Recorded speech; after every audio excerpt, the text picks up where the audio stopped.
What's up everyone, Kai-Fi here, back with another video in my series of tutorials, tricks, and tips for Photoshop. So today we're going to be talking about the brush tool. It's a very common tool in Photoshop, especially for artists or people who love to draw, but it also has a lot of hidden features or different brushes that can add uniqueness, depth, and just a lot to different designs, pictures, logos, pretty much anything. So I think it's worth spending some time on. So we're going to talk about the brush tool today. So obviously on the surface level, the brush tool can be used for drawing different things. So look, I can draw a smiley face pretty easily, nothing too crazy. But there are actually a lot of different brushes that Photoshop offers, as well as different settings you can do to your brushes. So we're going to dive into that right now. So you can obviously change the opacity of your drawing up here. You can change the flow. So changing the opacity will change how transparent it is. So if you want what you're drawing to be more see-through, you will lower the opacity. If you want your what you're drawing to be non-transparent at all, so not see-through, you will leave the opacity at 100 or a very high percentage. And then, so right now we have a hard round brush selected, which as you can see draws hard round designs. So it draws smoothly. It doesn't really have anything too special about it. It's just a generic brush. So if you need a generic brush, I recommend the hard round brush. And then, so some other brushes I think are quite cool. If you scroll down in the brush selection, I find the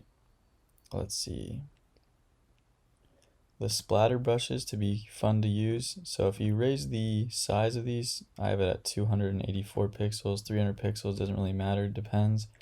And you just click around the screen, you'll see like a splatter almost of paint, which I find to be cool, unique, and look quite awesome, to be honest. So that's a hidden trick people may not know about. You can actually like hold down the button and draw, and you can see it'll get darker and more condensed.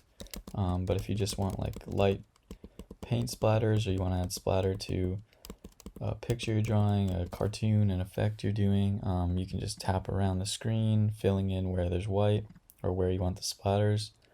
So I find this to be actually quite cool. Another little hidden brush that I think is pretty cool is the, are the screen tones brushes. So these two, the top one, the little circles in it are closer together. So as you can see, it does like a little pattern of circles, and then these ones are a little bit further apart, but they're very similar. So I find this useful for filling in backgrounds or certain parts of logos or images where you want a little depth and texture, but nothing too crazy. You don't want to take the focus off of the main design, but you want add a little more texture. So for example, I would use this brush, I'd set the size really high so I can fill in the screen quickly, and I would just fill in the background. So as you can see, it's still a white background, but it has this black dotted texture of it, which gives it a little more depth, and I don't know, I think it adds some value to different designs. When I created my logo, I did a gradient filter of red to black, and then I filled in on top of it with this, and it looked actually pretty cool. So yeah, and then I would recommend you just explore these different brushes and see which ones you like the best. There's tons of cool brushes in here. This a leaf brush you can use if you're drawing flowers or bushes or have a flowery design.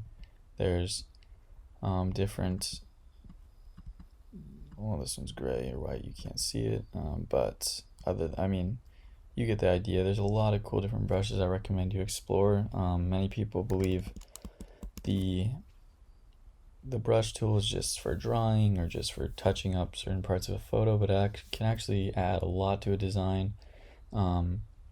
and just add a lot of value to different photos, designs, logos, anything of the sort.